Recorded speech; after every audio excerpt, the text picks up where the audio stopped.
আমাদের প্রিয় মাতৃভূমি বাংলাদেশ খুব সেন্সিটিভ এন্ড ক্রুশাল একটা টাইম পার করছে। আমরা আমাদের প্রিয় মাতৃভূমির জন্য আজকের কেপ টাউনের বাইতুল কুদস মসজিদ থেকে, মসজিদুল কুদস থেকে দোয়া করি, আল্লাহ তাআলা আমার প্রিয় মাতৃভূমি বাংলাদেশকে হেফাজত করুক। যেটাতে আমার দেশের কল্যাণ, যেটাতে আমার দশের কল্যাণ, আল্লাহ তাআলা সেই ফয়সালা করুন।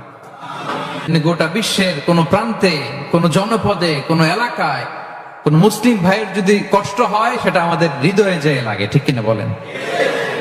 ফিলিস্তিনের ভাইরা যদি কাঁদে আমাদের ভালো লাগে? কাশ্মীরের ভাইরা যখন গৃহহীন হয় আমরা এটা সহ্য করতে পারি? মিয়ানমারে আমার মুসলিম ভাইরা যখন নির্যাতিত হয় আমরা কি এটা মেনে নেই? কারণ এক দেহ এক প্রাণ। আওয়াজ করে বলুন, এক দেহ এক দেহ।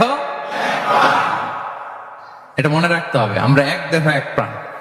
বিশ্বাসীরা ভাই ভাই, এই ভ্রাতৃত্বের বন্ধনে যদি কখনো বোঝাপড়ায় ঝামেলা হয়, বিরোধ হয়, বিবাদ হয়, আপোষে মীমাংসা করে দিও, মিলে যেও।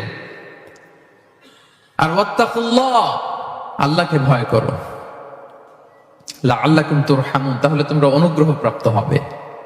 আমরা সবাই দ্বীনি ভাই, আওয়াজ করে বলুন, কি ভাই?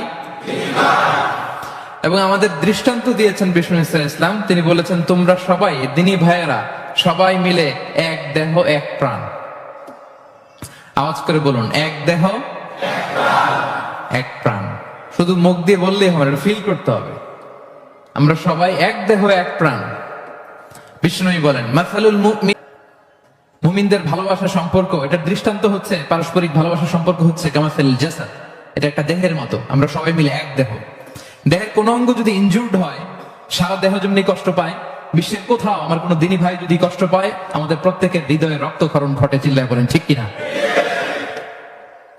আপনার পা কেটে গেছে, এখন আমরা কি এরকম ভাবি যে পা গেছে তো কি হয়েছে, পাই না, কষ্ট পাবে, সারা দেহ তো ওকে। ব্যাপারটা কেমন? দেখবেন পা কেটে গেলে রাতে ঘুম আসে না, ওটার ব্যথায় জ্বর চলে আসে, এরকম আছে না নাই?